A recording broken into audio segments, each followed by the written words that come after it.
Good morning, good evening, as the time zone you are in. I welcome you all on this IOMP school webinar series. This webinar series has been started since June, and every month minimum 2 webinars are happening. Thanks to IOMP President Madan Rehani for taking the initiative and starting these webinars regularly. Because of the COVID pandemic, we are not having a in-person meeting, and therefore education through the new platform, that is e-education, and we'll be learning today more possibilities about this e-learning. So today's talk is on e-learning in medical physics education. Why, how much, what, when, and how much, based on 20 years experience. The online methods of learning is the best suited for everyone, as you know very well. And in this more relevant in this COVID-19 pandemic. This digital revolution has led to remarkable changes in how education contents is assessed, consumed, discussed, and shared. E-learning is leading any time with the help of electronic media, usually through the internet. Uh, be it online learning platform, e-books, unlike classroom teachings, with online learning assess, the contents unlimited number of times you can assess, useful at the time of revision for an examination. In e-learning, you can attend the lectures whenever you want with the ease. And today's speaker is very well known to all of us. However, I will briefly introduce him.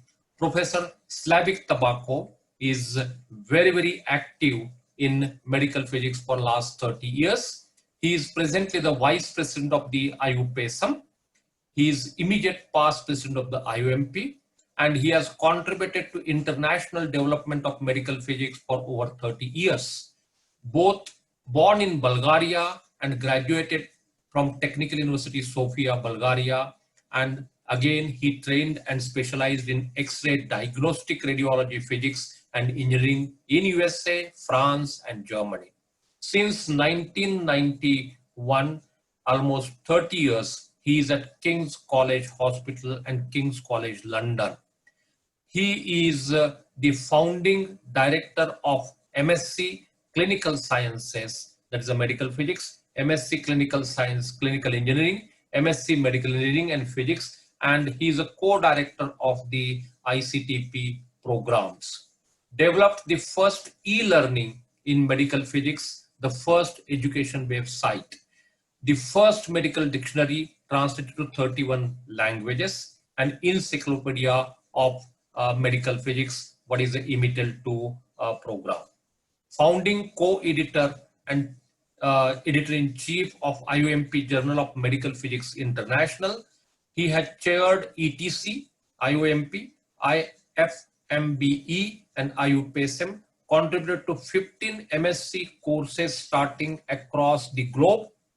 He has received various awards, to name few: King's College London Teaching Excellent Award, EU Award for Education Contribution, Leonardo da Vinci Award, honorary membership of the IOMP Harold Jones Medal for the excellence. With this brief introduction, I would like to hand over the floor to Professor Slavik Tabakov. Before that, the recording of this webinar will be done, and it will be available on the IOMP website within 48 hours. During the lecture, at the end of the lecture, you can put your question into the chat box. I will try to collect the most appropriate questions and put to Professor Slavik Tabakov to generate more discussions and satisfy your queries and questions. I again request to kindly mute your speakers and also put off your video cameras so that the bandwidth is not shared. With these introduction, I hand over the floor to Professor Slavik Tabakov.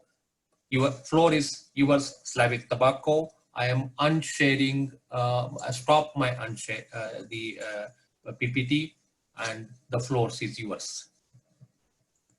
Thank you very much, Professor Chougule. Can you see my screen now? Yeah. And you can go to PPT. Yeah. Is it now? Can you see Yeah. it well? Okay. Yeah. So thank you very much, Professor Chougule. Thank you very much to everyone. It is a pleasure, dear colleagues, to see you around the world. Good morning, hello, good evening, wherever you are. What I should share with you now is the e-learning in medical physics education, and specifically why, how, what, when, and how much of this we have to include in our education. And this is based on a more than 20 years experience. Professor Chougule introduced me already, so I'm not going to do that. I just want to say that I dedicated the past 30 years of my professional life to education in medical physics, and specifically to e-learning. And I shall try now to share this experience with you here. All this experience is based on a real projects which we have developed. And here you could see a timeline starting somewhere at the beginning of the 90s, and the number of projects we developed with their phases and the number of conferences we organized in the field of medical physics education and e-learning. And this continued further on. And these were receiving a lot of awards. So I think this was appreciated by many people around the world. These are now used in over 80 countries around the world. The first question in front of us when we speak about e-learning is why we should have to introduce e-learning in our profession. The first question which we should have to ask ourselves is, with the e-learning, what we shall achieve. And what is imperative for our profession is e-learning allows many visuals, and these are imperative for our profession. For everything what we do, we are having images, diagrams, and this is very important for a applied medical physics profession. The next thing which is very important is that it allows easy update. Our profession is dynamic, and due to this reason, it is very important to have easy update of our materials, which change almost every other year. Another very important moment is, are we able to develop e-learning? And the IT skills in the specialists in our profession are excellent. Many of our colleagues are very good with software, with hardware, IT hardware, and these are prerequisites for saying that the e-learning is very suitable for medical physics. You could see here on this image on the top, the first project which we developed, Emerald, with some of the colleagues who took part, and I'm very happy to say hello to them because some of them are now at the moment here with us. And we decided that e-learning is very suitable for medical physics. 20 years after that, every single year, every single one of us is assured that this is a very good decision we took at the moment. And what we did is we started everything with images and preparing image databases. At that time, this was a very rare thing to do in the beginning of the 90s, but the whole image database was actually based on the structure of the knowledge. And this was something what I should underline many times during this presentation, the structure of the knowledge. So we had prepared excellent structure of the knowledge. And from the beginning, we did this CD-ROM, which probably many of you know, the Emerald training course in medical radiation physics. And I think we all are proud that this was not only the first in the profession, this was second in the world e-learning materials with ISBN number as a book.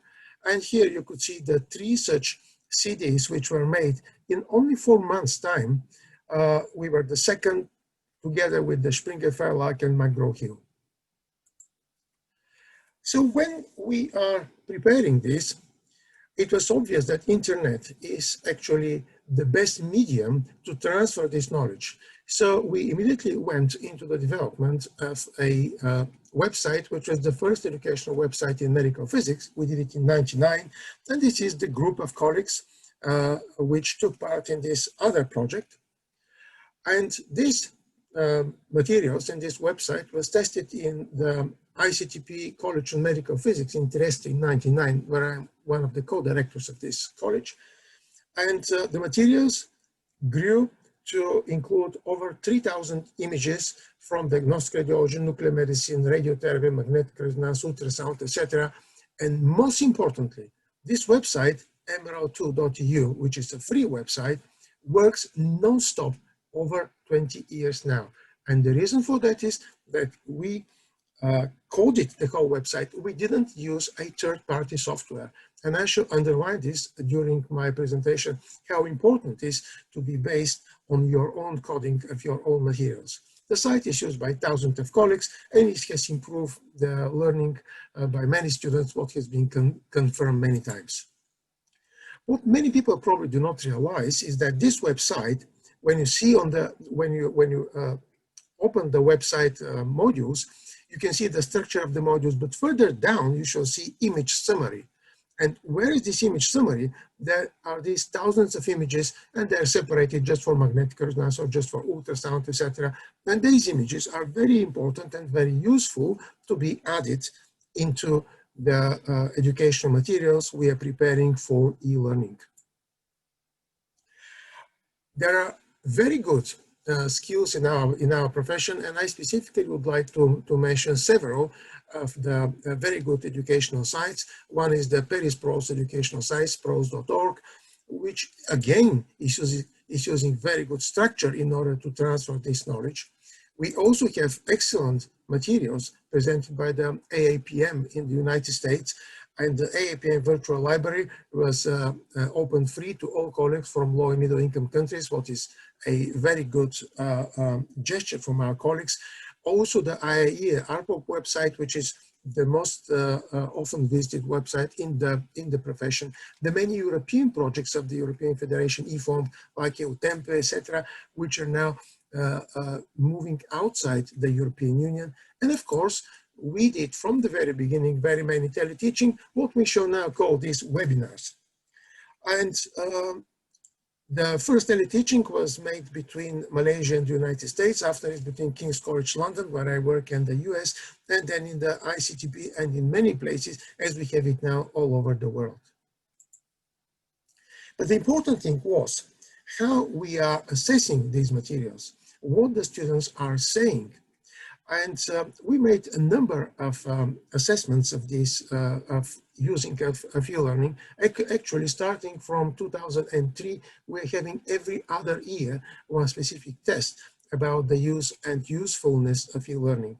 And you could see here from this diagram how the students are giving high marks to almost everything what is possible to be discussed. And very importantly, their assessment before and after using of e-learning is showing how after using of e-learning, they have significantly improved their knowledge. All student groups we have tested in so many years reported 25 to 35 improvement in their knowledge after the first use of e-learning tasks, and 84% of both students and experts assessed the e-learning materials with mark above 75% out of 100. And of course, images have been found very helpful. Of course, there are questions which are related to the need of improvement. First of all, e-learning is a learning from a screen, and there is some eye fatigue. Maybe we have accustomed to it, but we have to take it into consideration. Also something, well, at the beginning, few people were considering this was to need to take notes over the e-learning handouts. And also teachers had to change their paradigm, the way of delivery of their materials. There was one problem that all materials we were developing and all materials which were available were only in English. So we had to address also this question. The internet speed was a problem which now is overcome, but one very important question which is coming from everyone during this past 20 years, every single year is, I miss my book. And here I have to underline that I also miss my book. But e-learning is not something what is replacing the book. E-learning is complementing the books which we are using. And this is the first international conference on e-learning, including experts from 26 countries around the world back in 2003. The teacher's evaluation is very important. And you could see here on this diagram how people are saying why they are postponing the decision to use e-learning. There are different reasons. For some, the technology is not sufficient. For others, there is no budget. But the biggest percentage of all is related to lack of experience. And we had to address exactly this, how to encourage the people to do their e-learning courses. So all the teachers, all specialists we have discussed, and we had a number of questionnaires about, are saying that e-learning is very suitable for physics and engineering. However, it is difficult to prepare e-learning materials. And indeed, if you haven't done e-learning materials, you don't realize how difficult is this. The effort to produce e-learning materials are often underestimated by students and by the universities. And universities still faces some conservatism. This particular year, however, during the COVID time, I am sure everyone saw that e-learning is saving a lot of our activities. And finally, all of our colleagues were saying that e-learning is imperative for medical physics due to the dynamic professional development and the need of fast professional growth around the world.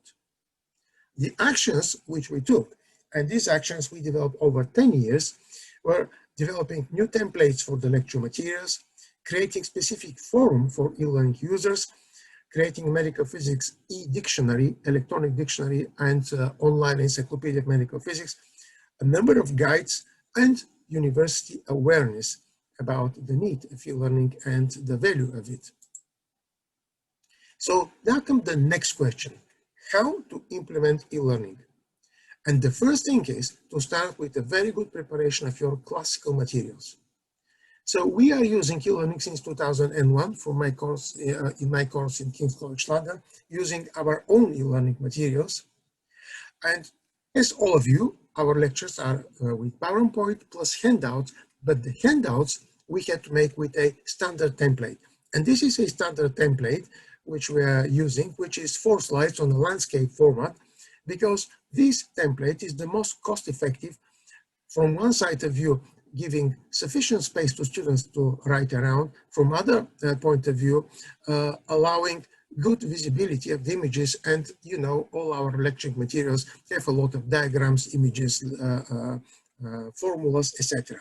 And this type of format, which we're sending to the students together with the lectures, so this is a PDF handout, they can use their tablets and they write directly their notes over the material.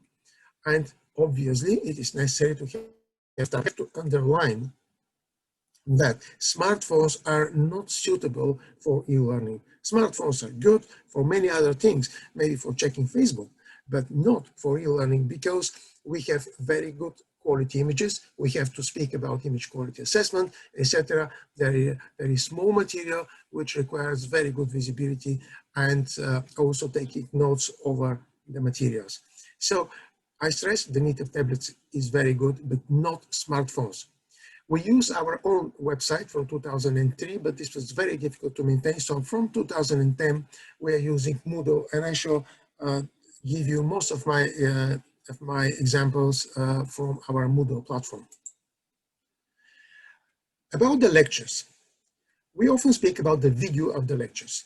And the video of the lectures is done in many places as a proper video with a video camera, and many universities are doing that. However, the proper video produces very large files, and these very large files are difficult to handle. So most of us are doing PowerPoint plus voiceover. In order to do this effectively, you have to break your lecture on a number of parts. So your lecture is probably 1 or 2 hours lecture, and you have to separate it in small chunks, which are 10-15 minutes, according to the logic of your lecture.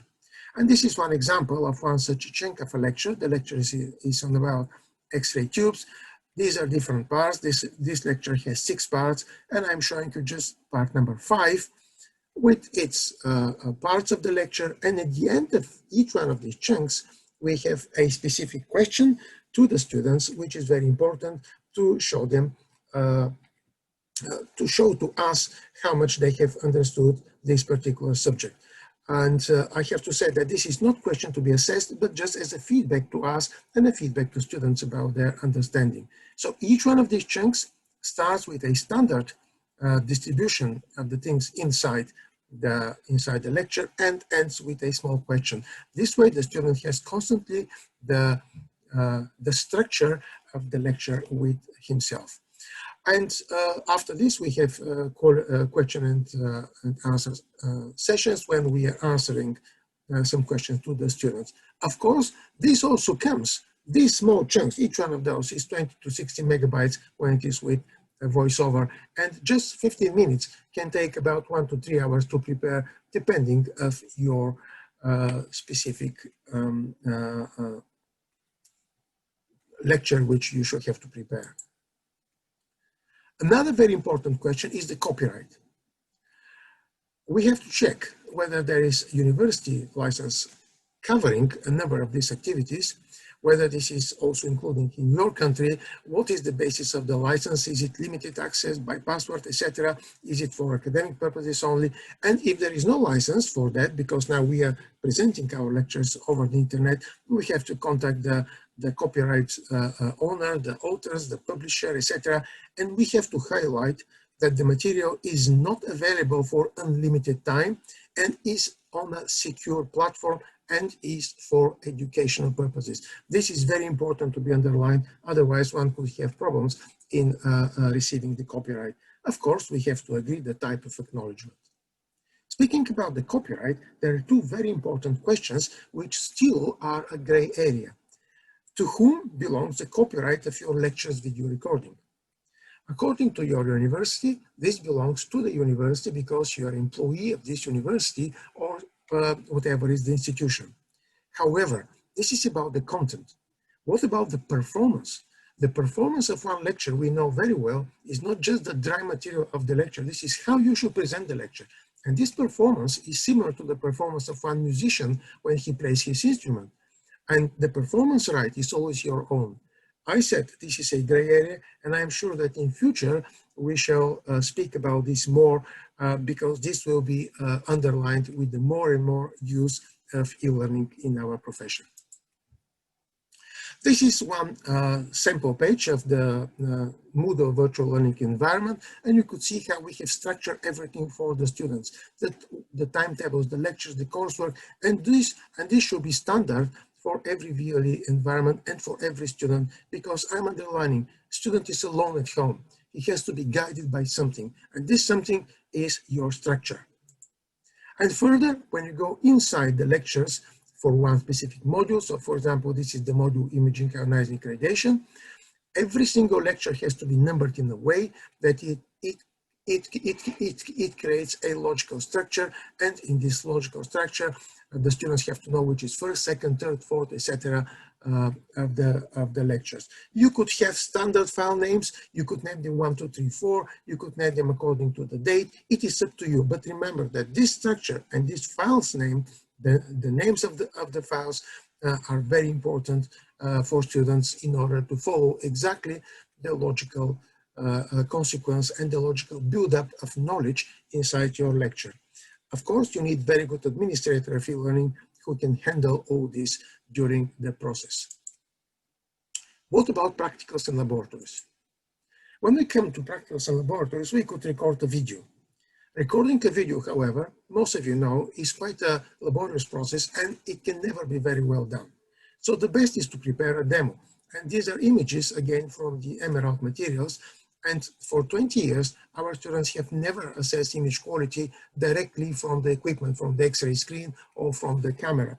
They're only using good monitor in classroom, and from the good monitor, they are assessing the quality of different images. And this way, we could also show them different artifacts, etc. So this is something easy. We could also prepare a demo through using a free software like ImageJ, and then give to the students some task how to use specific images, for example, to make the histogram, etc., and how to interpret these results. At the end, we have to collect specific coursework report And I have to underline, speaking about practicals and labs, nothing can replace a real medical physics practical. And in many cases, we have to repeat later on in vivo some of the measurements, for example, like radiation measurement. It should be done in vivo. You can ask me, what about simulations? I shall speak about simulations later on. This is again a Moodle platform, and something what is very important is how to handle the coursework. And the coursework materials and everything in e-learning is prone to plagiarism. So anytime when the students submit materials, they have to have a declaration, they have to agree that this is plagiarism free, and only after that they can upload their files. Of course, we can use specific software, similarly to the Turnitin software, but Turnitin is very good for text material. But in our case, we have lots of diagrams, images, formulas, so Turnitin is not so useful. Anyhow, all these type of materials we introduced in the ICTP in Trieste master course, and which for just 1 month, they started in, and this was immediate success, and I shall speak about this later on. Assessment of the courseworks. Again, this is something what you have to do online. And what I'm doing is I'm doing a spreadsheet, and over the spreadsheet, I'm giving the mark for specific question, some notes, feedback to the student where he or she can improve during this particular part. But I have to say it is quite time consuming, much more time consuming if you have the paper and you just make ticks and just write several words on it. Even that this is time consuming, I would say if you try to include comments over PDF file or over Word file, this is even more time consuming. So with the Excel spreadsheet, we found that this is easier for us. Next question, what to do about the exams? If it is oral exam via Skype, it is easy. We can do now a lot of even master Viva assessments, master project Viva assessment. But the unseen written exams at home are typical for some of the e-learning experiences. How to do this? First of all, in order to do that, we have to change the whole look of our exam paper. And the questions, most of the questions should be tasks, or as we usually say it, higher order of thinking questions. When we collect the word files, these are with password, and you have to expect double the assessment time because HOT, high order of thinking questions, are far more difficult to mark rather than other normal questions. How long will take one such e-learning exam when the student is at home? This is university decision, could be normally it's 2 hours, but it could be 2 plus 2 hours, in some places up to 24 hours for one exam. And if the high order of thinking questions are good, then you have a good spread of marks. And I can tell you from our own experience, even for 24 hours, we had good spread of marks with such type of questions. However, if these are standard, just questions which are easy to answer, I mean, these are just explanatory questions which are often presented in some of the exam papers, then you may end up with a mark which is very high for every student. Invigilation, when we have invigilation at the home of the student by the webcam of his own computer, will need a permit to enter his home, because with the web camera, you're entering his home. Or we may have open book exam where there is no invigilation. This is what we did, no invigilation, but with very good questions. And this is a high order of thinking question. You present the student with a diagram, you ask him to discuss this diagram, to take decision based on it, etc. And then your question will be, well, it is quite difficult where to find such kind of questions. We're spending a lot of time for that. I could show you these 2 books. There is a third one in preparation, Problems and Solutions in Medical Physics, Diagnostic Imaging, Nuclear Medicine, that radiotherapy is in preparation. These are part of the CRC Press series, which IOMP is dealing. I'm part of the editorial board of this series. And this is developed by a team from Malaysia and the United States, and I think these are very good. I would recommend them to everyone. There are hundreds of solutions inside which can be used for our educational process. The next question is, what type of e-learning? There are 3 main types of e-learning: developing modules, what we discussed until now, building simulations, and structuring a whole program. Now, developing modules, we saw it is difficult, but building simulations is even more difficult, and structuring programs is the most difficult thing. Anytime we're doing this, we have to know that we shall have to have not only the knowledge in our field, let's say nuclear medicine, but also pedagogical approach to that, and also some some good knowledge about the e-learning development itself. If you only have an e-learning developer to work for you and you do not have a common language, you do not form a good team, and the final e-learning product is not good. And when we do that, I am underlining again, structure of knowledge is extremely important. We initially did our own project, our own e-learning program. This was too difficult, and then we went into some of the virtual learning environment software platforms like WebCT, Blackboard, or Moodle. We chose Moodle. It was suitable for us. For you, maybe one of the others. So we discussed how we develop modules. What about the e-learning simulations? These are 3 learning simulations which are quite difficult to develop. The first one was made by us. This is a Geiger-Müller counter simulator, which we made in '98. Behind this simulation, there are 2 man-months of specialist man-months work, and this was excellent. It was using third-party software as interface and MATLAB in the background to calculate inverse square law, half-life of different isotopes, etc., etc. It was working perfectly. After 1 year, the third-party software changed the version, and we adapted the whole demo. After another year, they changed the version, and we adapted once again the whole of the simulation. And after the 3rd time they changed the software, we were not able to do it. So this software, which was enjoyed by all students and we used in so many places, were actually just left because of this third-party software. Some other very good softwares like the X-ray spectrum processing tool, maybe some of you remember it, or the X-ray simulator. This was made in the UK and the IPM. The X-ray simulator, this is an Italian program. They were also very good, but a lot of these programs actually disappeared after we changed to the 64-bit operational systems. And this was very, very big problem because it is very difficult and there were not so many people who can reprogram again all this. So extremely effective simulations, but very difficult to develop and with very short life cycle. In order to use effectively simulations, we need to have a good forum and quick dissemination of these materials because everything depends on software, on the IT equipment, and very often these are commercial. Some other excellent simulations. This is a simulation in radiotherapy made in New Zealand, the PRISM simulator. The VERT simulator, which continues to work very well in the United Kingdom.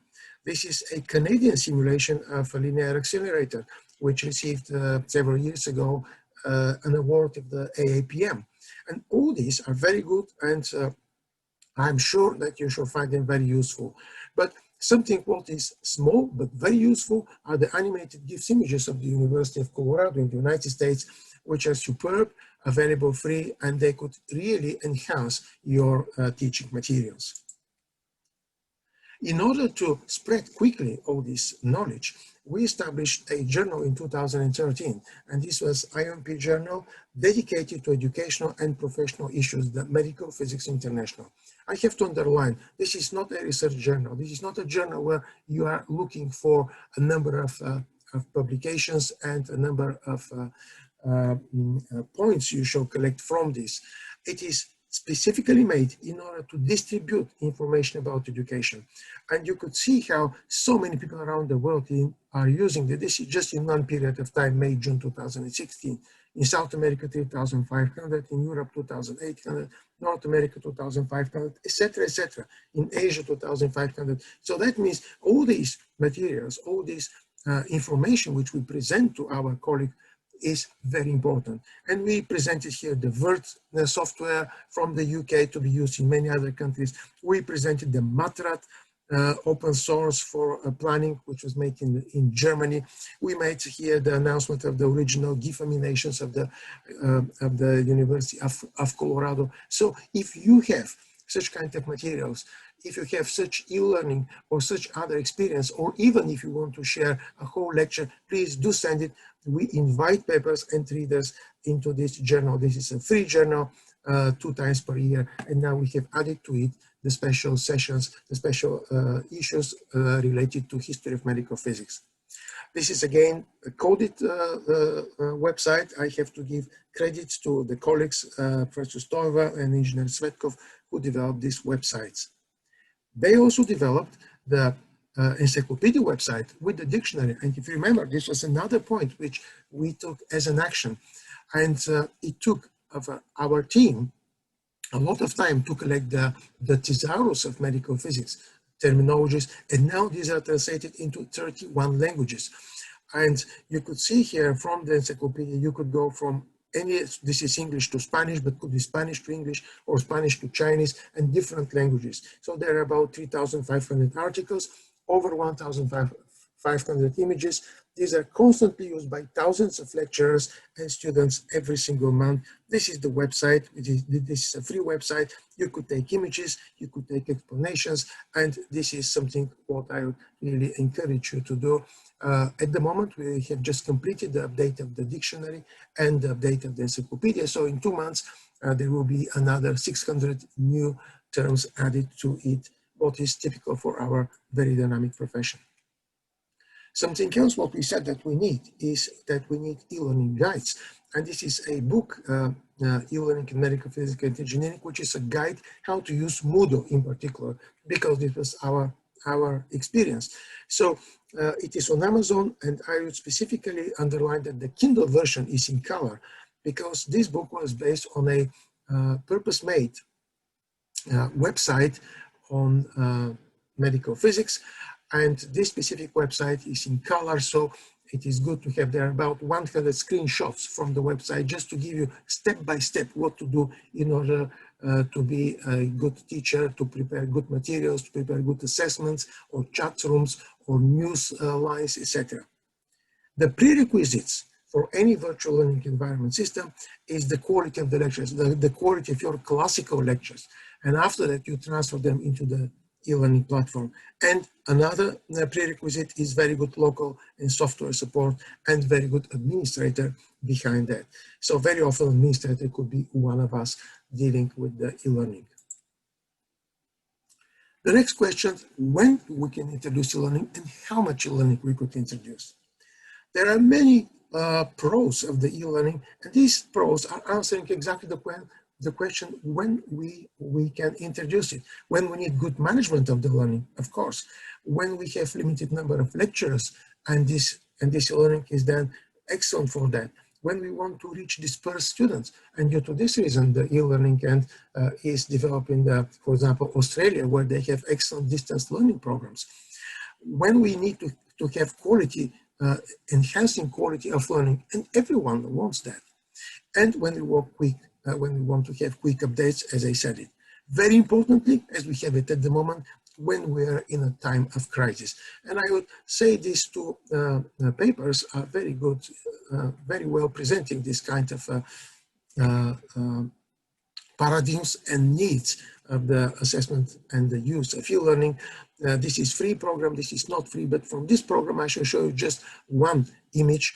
This is how actually specialists are assessing the e-learning. You could see this is too complex probably for us, but still this is the content design, whether the students have sufficient health, whether there is a subjective norm, whether there is enthusiasm during the development, the learner's behavior, the legal issues, the effective communication between the students and the lecturers. So there are many points we have to consider for one good e-learning material, but this is probably too much. We could go with part of that.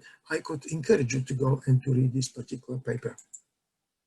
The general cons will show us when we shall not do e-learning. And first of all, during e-learning, the lecturer cannot build the role model. It is not just delivering of the lecture. The student would like to see into his lecturer a model which he will follow later on in his professional life. Very often students feel alienated. They're alone in their own small room, probably just with internet link and chat room, and that's it. So we have to try to find a way to break this alienation. Also, some curriculums are not possible to be done by e-learning, and I shall speak about this later on. This requires much more time for the lecturer. if someone says that e-learning is a cheap delivery of e-learning, this person is in a very big wrong steps. It is quite much time consuming to produce a good e-learning materials. It requires very stable IT provision, and it is very difficult for the director of the program and for the administrator of the program. And these two people have now quite different and more demanding tasks in comparison with the classical delivery of the materials. And when we said, here we are in the time of COVID-19, when e-learning was essential, not only for our courses, but for every university and for every school around the world. Our profession was very well prepared. Since 2006, we have e-learning seminars in every World Congress around the world. We publish over 50 articles on e-learning in the Medical Physics International Journal. We have special train-the-trainer workshops since 2015, so we are well prepared for that. And due to this reason, most of the master courses switched to e-learning without any problem during this particular time. And I shall give you the example with the ICTP master course. The number of practicals, however, need to be repeated after the crisis. As I said, there are practicals like measuring of radiation or calibration of monitors, which cannot be done just as a e-learning task. Clinical training cannot be replaced by e-learning. We have to underline that. And all students prefer to have contact with lecturers. So if you have your students there, try to have some kind of session. Try to encourage them to do something because, again, I said they're alone. Here is this example which I showed you, which is done by the Master Course on Advanced Medical Physics in ICTP Trieste together with the University of Trieste in Italy. This course, and you could see some of the students and a lot of the lecturers, it is supported very much by the Association of Italian Medical Physicists. So they work there for free. This course did not have e-learning, did not have experience in learning at all until January. In January, it happened just by chance that we developed together with them a program for e-learning, which was 1 month. And after 1 month introduction in February, they appeared that they actually live only because of this program. The students in the master course are from 20 low and middle income countries. You could see they are coming from all over the world. The lecturers are coming from all over Italy, and even this dispersed situation in students and lecturers, we succeeded to make a very good master course. And I have to give credit here specifically to the directors, Professor Padovani and Professor Longo from ISTP.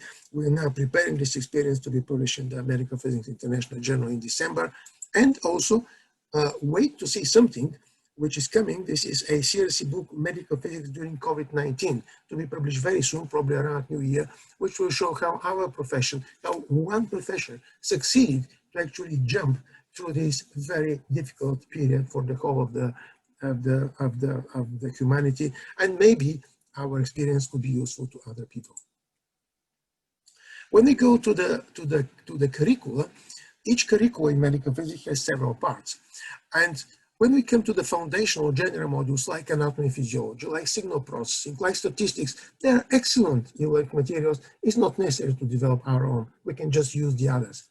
When it comes to the specialized modules, we have a lot of visuals, like in the SPROS website, the Emeteo Encyclopedia, the Emerald, in many other places. There are visuals to be included, but they cannot be used everywhere into our materials. Just some of the specialized modules could be only based on e-learning. The students will need to have very good e-materials. They need to have access to e-books, to e-journals. It is not just the internet. It is the specific password protected places where they shall have to go. And only small percentage of the labs could be performed with e-learning. Majority has to be repeated after that. A research project also should be in a classical form, not as an e-learning form. The assessment could be performed online, like I said, assessment of coursework and assessment of master projects, and we require to test for plagiarism. When it comes to training programs, clinical task, practical performance is essential. And we could use e-learning just for planning and understanding the tasks. And you could see here one of the plans which are from Emerald. Emerald includes five such tables. Each one is about 10 pages. So that means about 50 pages of tables, which show the breakdown of different practical tasks if we have 80 days of training. And this is very important. You could use them from the website of the Emerald in order to plan your own activities and to prepare the students better to use more effectively the very limited time they actually have with the real medical equipment in the hospital. Again, we need to have very good e-library, and we can use simulators, but they facilitate, they do not replace the actual performance of some practical tasks. And assessment in the field of training cannot be made online. You know this well. These are places around the world where we spread e-learning through the ICTP College on Medical Physics. And these are over 80 countries around the world. And also we made a number, these are the places are these green dots, with the yellow dots are the different seminars and courses we have made on using field learning. So all in all, about 1,200 students from ICTP from 82 countries receive e-learning materials, and actually we're giving them we are giving to everyone a full set of lecture materials for one full course with ready visuals, etc., and they could just adapt them in their own country. These are 24 courses organized in 19 countries, and these are master courses. So these are the courses to which I helped to develop. I was part of the team. These are courses in Europe, courses in Asia, courses in South America and Africa. And very importantly, when we with our colleagues were preparing the Guide 56 of the International Atomic Energy Agency about the academic requirements for master courses, we also included there the need of field learning because this is imperative for our profession. The learning materials, which I have described, received the inaugural award of the European Union for Education, the Leonardo da Vinci Award. And encouraged by that, we decided to encourage other people to prepare a small book about the pioneering of field learning in medical physics. Initially, we made this book just for our colleagues from over 300 colleagues from 36 countries. And we expected maybe 1,000 downloads, just as a souvenir, a memory, how we worked and how we developed the e-learning, what kind of errors we had, how we overcome them, etc. To our total surprise, after 3 years, the book was published in 2015, after 3 years, this book had over 48,000 downloads. And this means that other professions are also using our experience to build e-learning materials in their own countries and their own master courses. The key message from all these conferences we organized, from all this work we did with our team to develop, to update, to assess, and to introduce e-learning over so many years, the key message is that e-learning is essential for medical physics, but education cannot be based on e-learning alone. And in our fields, and in all fields in science, education is effective when e-learning is blended with classical learning. And that is something what is extremely important, blended learning, not only e-learning. And based on our experience and on the fact that specialist modules in post-master project take about 2/3 of the credits of one master program, we could predict that the e-learning component of one educational program could be about 30% and not more than 50% of the overall course. So there will be some discussions about that, but these are things which most of our colleagues believe are the limits which we should have to take into consideration. Other key points from our e-learning experience: blended learning. The hybrid of classic plus e-learning is the preferred option by all lecturers and all students. And I said we had until now at least 10 questionnaires. Everybody is for blended learning. The impact of e-learning in medical physics is very interesting because it helped to increase the global growth in our profession in the past 2 decades, and it created a pioneering name of our profession among the other professions for the use of e-learning. And I have shown this diagram before. In 1965, there have been about 6,000 medical physics around the world. In the next decade, 65, 75, they increased by 2,000. In the next decade, they also increased by 2,000. In the 85, 95, they also increased by 2,000. But when we introduced e-learning in 95, 2005, the growth was double, 40,000. 4,000 students was the growth during this decade. And in the next decade, when there were many e-learning activities, the growth in the profession was actually even double, 4,000 plus 4,000, 8,000 increase of the number of medical theses around the world. And at the moment, we're in 2020, we have about 30,000 medical theses, what shows that we continue with this very rapid expansion of our profession, which is important because by 2035, according to the WHO and the Global Task Force for Radiotherapy, you know that we need to be about 60,000 medical theses around the world in order to supply the demand of the healthcare. So this can be done only through effective education, and this education is supported by e-learning. Something very important, the digital file format. First of all, I said how important it is to have our own materials, which are coded by us. It is not necessary to have complex web shells, which are normally made for a commercial websites where they have to attract people. Our web shells are just to transfer the knowledge. And speaking about transfer the knowledge, this is very important. You all, I'm sure, most of you have been around 20 years ago when we had the word files .doc. Now it is .docx file, and the .docx file do not read now anymore some of the first doc files. You may be sure that after 10 years there will be .z file, and you may be sure that .z file will not read at all the first files from the .doc. So that means we are in a situation where we could have a breakage of the transfer of knowledge, which is the most important activity in humanity. Centuries ago, people have written their messages on stone in order to stay a longer time.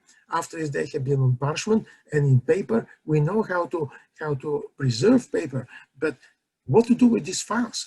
If we do not have a long-term thinking about that, we may appear that after 50 years, everything what we have made before has disappeared because the platform is not there. Even the PDF now, if you save the file, you can save it that it is not possible to be read with the previous PDF platforms. So this is something what I would like to say to the whole of the profession, extremely important for us, and we have to push the developers of these products as much as possible to be able, each new product, each new software to be able to read the formats of the previous one. The conclusion at the end, medical physics is one of the pioneers of e-learning, and our colleagues from so many countries have demonstrated that they can produce and effectively implement e-learning. E-learning is very important for a dynamic profession because it actually makes translation of research into education. You have superb research in our field, and we always speak about translation of research into clinical practice, but we have to translate it into education because the next generation are exactly the people who will use these new methods to be translated into the clinical field. And the number of websites which I have shown you, which are very important, they're welcomed by the students. I would say the MPI journal is providing a forum where we could discuss e-learning. Another very important thing, e-learning alone is not possible. The solution is blended delivery, and the e-learning development is very difficult and it is time consuming. This is creative process. It is not just making some small slides. And e-learning requires additional resources. It is not cheap. This is for materials, for lectures, for students, for VLE platforms, administration, etc. But e-learning has underpinned and increased the global growth of our profession. And this particular webinar is also another example for the use of e-learning. And I would like to thank the organizers of the IOMP school webinars, in particular Professor Arun Chougule and Professor Moderator. And I would like specifically also to thank to all our colleagues with whom we work together over 20 years, because this was a superb international collaboration. You could see their names, and these are 36 countries here, and these are part of their images. Without them, we wouldn't succeed, because such collaboration, I am sure, will be the main drive for the future development of our profession. I shall finish here. Thank you for your attention, and it was a pleasure to be with you. Thank you, Professor Slavik, for elaborately talking about advantages of e-learning and also some of the limitations of e-learning, especially for medical physics, which is a professional education and need a lot of practical training and the hospital training. So you have covered most of the things, and the huge amount of work you and your team has done is applaudable. Also, you have mentioned in your lecture that 30% of the people do not engage in e-learning and only causes lack of experience. And I hope such kind of webinars will encourage the people to use this beautiful platform of e-learning. And in COVID-19, it has become more relevant how important is e-learning. And also I learn and I know that Emerald e-learning platform, the book published, and so many things. And also you have said that for this part, smartphone is not feasible because of very high quality imaging.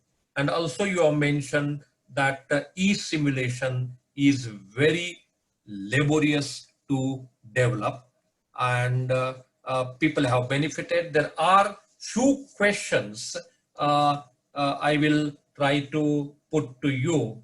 And one is that, have you used Blackboard embedded in Moodle? Instead, use Skype for oral examination. Blackboard. No, it is, have you used Blackboard embedded in Moodle? No, we haven't used this. Blackboard is very often a quite different platform. I do not think whether the students here do not, the question here is not related about the interactive boards. We have used interactive boards. Yes, a lot. I didn't include it here in the presentation, but interactive boards are very useful. And a lot of the work actually we are doing is with interactive boards. Okay, and there is another question that Moodle experience and assessment utilities, about that your comments, one of the participant he has asked for. Well, I would have to say Moodle is a bit tricky program, because part of if you prepare a small part of Moodle, and if you prepare a small activity for a small number of students, it is free. However, if you would like to have it as a large program with a more space, and in our case, our e-learning materials are quite large in volume, so in this case you have to pay for Moodle. So in this book, which I said, all this is very, very clearly explained. What type of virtual learning environment, up to what extent you could use free, up to what extent you could actually enlarge it, how to enlarge it.